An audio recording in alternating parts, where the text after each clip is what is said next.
strength, support the weak, be patient toward all men. See that none render evil for evil unto many men, but ever follow that which is good, both among yourselves and all to all men. Verse 16, rejoice evermore. 17, pray without ceasing. And 18, in everything give thanks, for this is the will of God in Christ Jesus concerning you.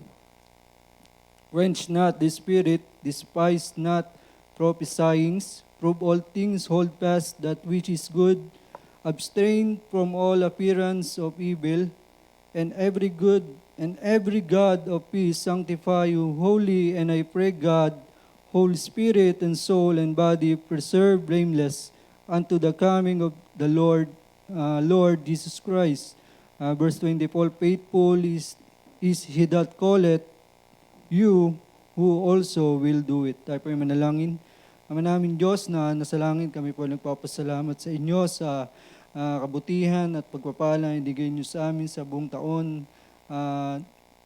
Nakaraan taon sa aming buhay. Salamat sa inyong mga ginawa sa aming buhay. Salamat sa kabutihan at magpapala na hinatid niyo sa aming buhay, Panginoon. Lain niyo po aming pag-aaralan sa gabing ito about Thanksgiving pa rin, Panginoon, na ito po ay makita sa amin at hindi po panahon, walang season upang masabi kami nagpapasalamat, kundi araw-araw, Panginoon, ay bukang bibig namin pasasalamat sa inyo sapagkat wala ho kaming ambag sa aming buhay kundi kayo lang, Panginoon. Salamat po, Panginoon, sa sandaling ito sa aming mga napakinggan na testimony na Panginoon na patuloy niyo po kaming gagabayan sa aming pag-aaral sa gabing ito. Binabalik ko ang papurit walhati sa tabi sa Panginoon Jesus. Amen. So, ating topic pa rin po, no, it's about Thanksgiving. Ito po kasi dapat topic ko pa noong December, but nagkasakit yung wife ko, na hospital siya. So, hindi ko po na-preach, no, kaya po ngayon ko na lang po siya mapipreach, no. Ang pamagat po nating panonoorin pamagat po na ating preaching po, no, this night is Thanksgiving is a way of life, no. Thanksgiving is a way of life. Alam ko naman po lahat sa atin ay very familiar na in this verse 18, no. Ito ay ito'y maaari sa isa sa inyo ay ito'y memory verse, no. Wala yung isa sa atin na ito ay isang memory verse sa ating buhay, no. Iba nga sa atin siguro, ito pa ay nakasabit pa sa mga kwarto natin, no. Iba sa atin ay naka-highlights pa tong verse na to. Iba pa sa atin, marahil ay nakasabit pa sa mga, nakadikit pa dun sa mga sasakyan natin, or, di ba, ang buhay Kristiyano, no, tayong lahat, no, walang, hindi lahat, lahat ito ay memory verse natin, no, in verse 18. But, nais ko lang po kayong dalhin, no, dun sa gratitude of thanksgiving pa rin, no. And everything give thanks, for this is the will of God in Christ Jesus concerning you, no. At ang pasasalamat ay hindi lamang ginagawa kapag may biyaya, no, at pamumuhay ng isang pananampalataya, no. Maraming tao ang marunong magpasalamat, no, kapag maganda yung nangyayaring kalagayan, no. Maraming natatanggap, no. Maraming na-achieve, no, at umbaga ang tunay na pasasalamat ay may kita kahit sa gitna ng pagsubok, no. Ang pasasalamat sa Panginoon na hindi lang yan para lang meron tayong makuha, no. Hindi lang yan papasalamat tayo sa Panginoon dahil meron tayong ganito, ganyan. Narinig ko nga testimony nga rito, yung magising lang tayo sa araw-araw, no, yun ay isa ng malaking pasasalamat sa Panginoon. At tayo tinawid niya this year, no, 2026, no. At yun yung mga bagay na parang hindi masusuklian ng halaga, no. At di masusuklian ng kahit anong bagay dito sa mundong ito. At nais ko lang po kayong mabigyan dito ng point number 1, no. Thanksgiving begins by remembering God's goodness, no? Psalms 103 verse 2, Bless the Lord, O my soul, and forget not all His benefits, no? Kumbaga, kung minsan kapag nakakalimot tayo sa ginawa ng Diyos, marahil yung ibang Kristiyano ay nagrereklamo, no? Kumbaga, kapag tayo ay, minsan yung kabutihan ng Diyos sa atin, minsan nalilimutan natin ang mas inuuna natin pagrereklamo sa Diyos, no? At ngunit, kapag naalala natin yung kanyang kabutihan, tayo ay sumasamba, no? Pag naalala natin yon, nanunumbalik tayo, no? Nanunumbalik tayo sa kanyang kabutihan, sa kanyang pagsamba sa kanya, no? Kasi nga, naalala na natin yung mga ginawa sa atin ng Diyos, no? Na hindi yun masusuklian ng kahit anong bagay, no? Kapag yun yung nasa isip natin, yung ating salvation, no? Ating kaligtasan na walang halaga, na hindi yun babayaran ng kahit anong singko, no? Yung ating God's daily provision, yung pagkilos ng Panginoon sa buhay natin, araw-araw ay nandyan siya sa atin, no? At yung protection and faithfulness, no? Alam ko lahat sa atin ay nasa daanan, kumbaga lahat tayo, iba yung pag-iingat ng Diyos sa atin sa mga biyahe, no? Minsan yun nga kasabihan na hindi ka nga makadisgrasya, ikaw naman yung madidisgrasya. So, yung protection ng Panginoon, hindi natin niya mababayaran sa lahat ng aspekto ng mayroon tayo sa buhay natin, eh. Kumbaga kahit anong protection na meron ka, no? Kahit anong meron kang pag-inom mo ng mga vitamins, no? Pag-inom mo ng mga sangkatutak na gluta. Gluta kasi ngayon may vitamins na, eh. So, ano ka pa rin, di ba? Kahit anong take mo ng safety mo sa sarili mo, talagang hindi mo iba pa rin yung protection ng Panginoon sa iyo, eh. And then syempre yung faithfulness, no? Even though tayo hindi faithful, no? Faithful pa rin ang Panginoon sa buhay natin, no? At yun yung hindi natin kayang hindi natin kayang palitan, no? Hindi natin kayang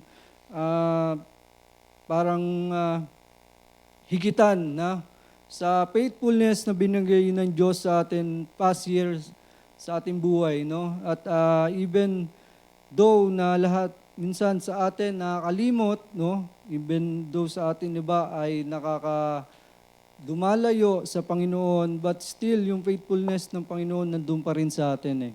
At yun yung hindi natin kayang ipaliwanag sa pagmamahal ng Diyos sa atin.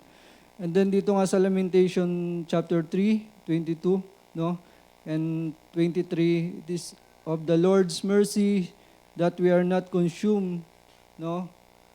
Great is thy faithfulness, no? Lahat tayo ay sobrang nagpapasalamat sa Diyos na sa lahat ng kabutihan sa atin ng Diyos ay hindi natin kayang suklian yun, no?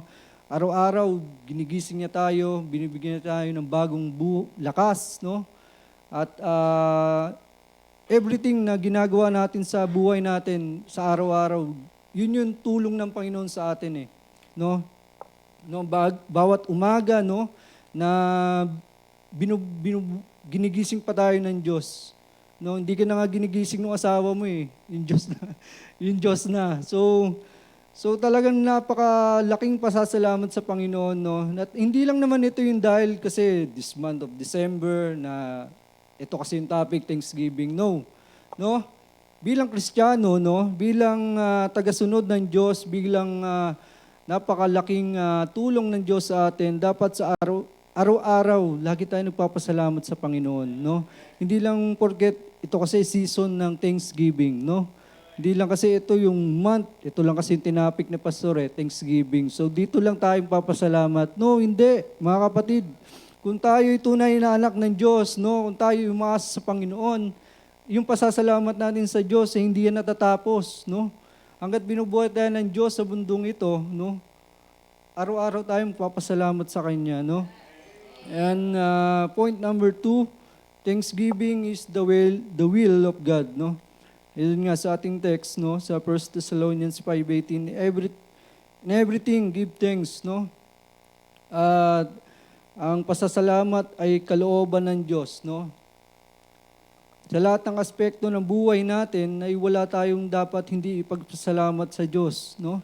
Hindi sinabi ng Diyos na magpasalamat para sa lahat ng bagay, kundi sa gitna lahat ng bagay na binigay sa atin ng Diyos, no? Hindi lang tayo magpapasalamat sa Diyos kasi meron tayong ganito, ganyan, no? Kasi ito dinagdag sa akin this year, salamat sa Panginoon, no? Hindi ganun. Kung wala ka man natanggap last year, no? Kung di mo man lang yun natanggap last year, pasalamat ka pa rin sa Panginoon kasi hindi lang naman doon natatapos yung pasasalamat natin dapat no? At kung minsan, no, ay bigyan natin ng halaga, no? Bigyan natin ng buhay kung yung pasasalamat natin sa Diyos ay hindi lang siya doon sa meron tayo, no? Hindi lang doon sa nagkaroon ako kasi nito na parang ito yung pinag-pray ko agad-agad binigay ng Panginoon, no? Minsan nagtatampo ka sa Panginoon but hindi agad sinagot ng Diyos, no? Minsan tayo mga Kristiyano ganun pray natin sa Panginoon, hindi binigay. Hindi pa rin tayong papasalamat, di ba? Dapat nga ipag-pray mo pa rin, ipagpasalamat pa rin sa Panginoon kahit hindi yun sinagot Kasi kung yun ay sinagot ng Panginoon, baka maaari yun yung maging struggle mo. Kumbaga kung minsan yung work mo, no? Nagkaroon ka nga ng work, pero tinamaan naman yung Sunday or Wednesday or Friday, no? Ano yun, di ba? Parang hindi naman valid yun sa Panginoon. At yun yung nagiging hadlang sa iyo, kumbaga para tumigil ka sa paglilingkod sa Kanya, no? At yun nga, and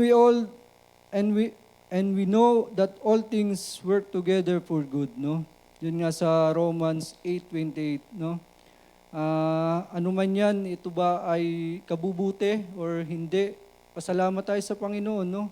Kasi ang buhay natin dito sa mundong to, temporal, no?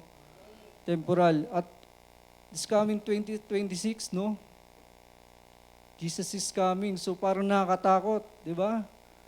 Nakakatakot na isipin mo, darating na yung Panginoon. Sino na po gusto doon?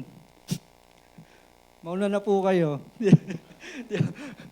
Di ba? Nakakatakot kung minsan, di ba? Parang ready ka na ba? Handa ka na? Di ba? Parang dito ba, napulpil no ba yung kalooban ng Diyos?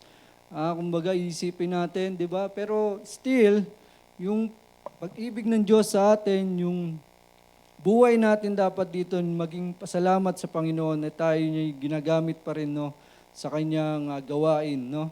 And then, dito nga, point number 3, thanksgiving is an expression of faith, no?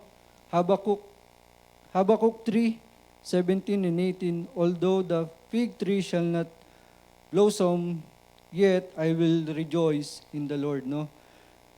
Ang pasasalamat ay pagpahayag ng pananampalataya, no? Totoo yan, kapatid, no? Na ang pasasalamat natin ay isang expression natin sa Panginoon kung paano tayo mananampalataya sa Kanya, no? Ang tunay na pananampalataya ay marunong magpasalamat kahit wala pang sagot. So ito yung kasi yung sinabi ko last. So, pasalamat tayo sa Panginoon, no? Kahit na hindi yan sinagot this year, last year, 2025, baka this year, no? 2026. Kasi ang prayer naman sa Panginoon, unlimited yan Di ba? Kumbaga, kung sasakyan mo yung logic ng Panginoon, yung prayer, paano kaya yan nasasagot ng Panginoon, no? Paano niya kaya yung bawat isang prayer sa atin, nagkasabay-sabay, no? Sa isang seconds, parang ganun. Pag-pray niyo po yung niluluto ko, sana sumarap. No? May sasagot, angel, no? Kasi ang dami yun, di na nga niya maharap, di ba? May mag-aanong angel, Lord, Ano tong prayer ni Ryan? Gusto daw sumarap yung luto niya eh. O, di ba? Parang pagka sasakyan natin yung prayer, sasakyan natin yung prayer, no? Unlimited yan sa Panginoon. Wala yang limit, no? Maga tayo kung prayer natin whole this year, good health, no? Yan, simula January hanggang December yan. Good health, di ba? Pero walang kamatayan yun. Good health. Prayer natin yan, di ba? Kasi napaka-importante sa atin yan. At doon nga, no, faith gives thanks before the blessings arrives, no? No, kahit na wala pang sagot yung Panginoon sa mga panalangin natin, pasalamat pa rin tayo sa Panginoon, no? And Hebrews 11:6, but without faith it is impossible to please Him, no? When we thank God, it is the difficult time we show our trust in Him, no? Walang imposible sa Panginoon, no? Lahat ng panalangin natin, lahat ng kagustuhan natin, no? But still, yung kalooban ng Diyos ang masunod, no? Hindi yung kalooban natin. But still, wala nga imposible sa Panginoon, no? Ano man yung pinagpipray natin this coming year, no? Huwag tayong sumuko. Unsaved loved ones man yan, no? Huwag nating itigil sa Panginoon sa pananalangin sa Kanya. Kasi, din nga na testimony nga, no? Di ba, 10 years niyang pinagpray yung kapatid niya, no? So, yun, no? Parang doon pa lang, 10 years, napakatagal nun. Napakatagal na nun, di ba? So, hindi tumigil yung nananalangin na yun. So, dapat din tayo, no? Hanggat binubuhay tayo ng Panginoon dito sa mundong to, hanggat meron tayong kalayaan na manalangin sa Kanya, no? Huwag tayong tumigil na manalangin sa mga taong wala pa sa Panginoon. At tayo pasalamat din, no? This year na nasagot yung mga panalangin natin, no? Nagkaroon ng unsaved loved ones sa pamilya natin na saved, no? This coming last year, merong mga na-save na pamilya, no? Na mahal natin sa buhay, no ba? Napaka-saya natin, di ba, pag may naliligtas na part natin ng pamilya natin. Kasi pinag-pray natin yan eh. Kasi parang mahalaga yan sa buhay natin bilang Kristiyano na merong naliligtas dun sa part ng pamilya natin at yun yung hindi matutumbasan ng kahit anong halaga eh, di ba? So huwag tayong tumigil sa pananalangin about yan, no? And then, dito nga sa dito po tayo sa 4 points, no? Thanksgiving brings peace and joy, no? Philippians 4:6 and 7, be careful for nothing with thanksgiving, let your request be made known unto God, no? Thanksgiving brings peace and joy, no? Kapag ang panalangin ay may kasamang pasasalamat, no, ang kapayapaan ng Diyos ang papalit sa atin, no, sa ating pag-alala, no. At yun yung bagay na hindi natin kayang higitan, no. Yun yung binigay sa atin ng Diyos na ibang klaseng kasiyahan talaga, no. At peace na pinaranas niya sa atin, no, sa lahat ng bagay na sinagot niya sa atin at yung mga bagay na hinihingi pa natin sa Diyos, no, na wala pang kasagutan, no, yun yung mas tutukan natin. At dito nga sa Psalms 100 verse 4, enter into His gates with thanksgiving, no. Kumbaga yung thanksgiving natin sa Panginoon, yan yung nagbibring sa atin ng ibang klaseng kasiyahan eh, no? Ng ibang klaseng peace of mind na binibigay niya sa atin. Diba? Yung joy na hindi natin kayang tumbasan, no? Yun nga lang masagot yung isa mong pinagpipray, no? Na unsaved loved ones na pamilya mo, no, na sinagot yun ng Panginoon, ibang klaseng kasiyahan yun, di ba, sa atin, ng mga Kristiyano. Kasi yun yung pinakasagad nating panalangin, eh, di ba? Kumbaga parang maligtas sila, di ba? At yun yung binigay pa sa atin ng Diyos na ibang klaseng kasiyahan yun para sa atin, no. And then dito po tayo sa point number 5. Masyado pong mabilis kasi umihilab yung tiyan ko.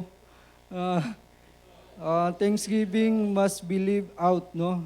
Colossians 3:17, whatsoever you do in word or deed, giving thanks to God, no? Ano man yung mga bagay na ginagawa natin sa buhay natin, no? Bigay natin pasalamat sa Panginoon, no? Walang dito sa mundong to, no, lahat tayo ay binigyan ng pribileyo ng Panginoon, no, na magpasalamat sa Kanya. Kumbaga, sa buhay natin, yung pasasalamat natin sa Diyos, no, hindi lang kasi dahil ito'y season lang ng Thanksgiving, ang tunay na pasasalamat ay may kita sa pagsunod sa Diyos, no. Yun nga, sumusunod tayo sa Kanyang salita, no, magpakumbabang pamumuhay, no, be humble, no, in the sight of the Lord, no. Kumbaga, kung tayo binibiyayaan ng ganung mga bagay, ay maging humble pa rin tayo, no, sa harapan niya. At wag tayong maging mayabang, no. Wag tayong maging ganun. At pagmamahal sa paglilingkod sa kapwa, no, yung Thanksgiving natin dapat na i-share din natin yan sa loved ones, no, sa mga taong wala pa sa Panginoon. Yun nga, yung mag-share ka ng Word of God, no? Mag-share ka ng tracts, and then dun nga, yung bahagyan mo sila ng salita ng Diyos, no? And Luke 17, verse 15 to 16, and no one of them turned back giving Him thanks, no? Yun nga yung mga, ito po sa ating conclusion, ng pasasalamat ay patunay na isang pusong na nakakilala sa Diyos, no? In Psalms 107 verse 1, "O give thanks unto the Lord, for His good, for His mercy endureth forever." No? Let us live a life of thanksgiving, no? In good times or in bad times, no? Kumbaga, maging na natin yan, life habit, no? Salamat tayo sa Diyos, no? Kaya nga itong pamagat, the way of life, no? Thanksgiving, the way of life, no? In abundance and in lack, no? For God is always good, no? God is always good for us, no? It's coming, last year, maraming trials, maraming circumstances, no, na binigay sa atin ng Diyos, but still, inagpas niya tayo dun, eh. Diba? Laking pasasalamat nun sa Diyos, no? At ang tayo ay nandito muli sa tahanan niya, no? This coming, this year, na 2026, no? Sana malugod natin siya, no, na malugod natin siya at mapuri natin siya this whole year, no, na alam ko hindi ganun kadali yung buhay, no, hindi ganun kadali, madaming darating na trial sa atin, no, this coming year. Kumbaga yung sino po nakabuo ng bilog-bilog, mga mga Chinese, no, mga 12 ba yan? Ano lang nabuo namin, pakwan. Pakwan lang po yung nabuo, eh. Yung sa amin, pakwan lang, isang peraso, eh. Yun lang. Tapos yung mga ngayon, no, January, no? January, daming pungsoy, no? Yun na iniwala pa dyan. Pungsoy, no? Hindi, by faith tayo, di ba? By faith. Hindi tayo naniniwala sa mga ganyan. Pungsoy, swerte raw, no? Swerte, papasok yung swerte. Tatawa ako, eh, may radyo akong napakinggan, eh. Nagbibigay ng tips. Ito yung gawin mo, ito yung mga dapat mong gawin. Nag-isip tuloy ako, eh. Nilista ko, eh. Joke lang. Kasi may isang part doon, yung salamin, bawal daw sa harap ng pinto. Papasok daw yung pag-isip ko, yung salamin na, parang joke lang. Hindi naman tayo naniniwala doon. Natatawa lang ako minsan pag napapakinggan ko yung mga ganito yung January. Natatawa ako sa mga zodiac sign. Saka yung mga pungsoy nga yan. No? So, huwag tayong maniwala dyan. Di po yung totoo. No?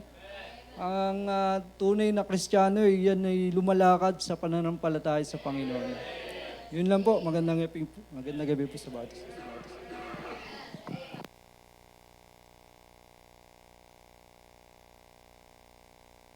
Amen. Amen po.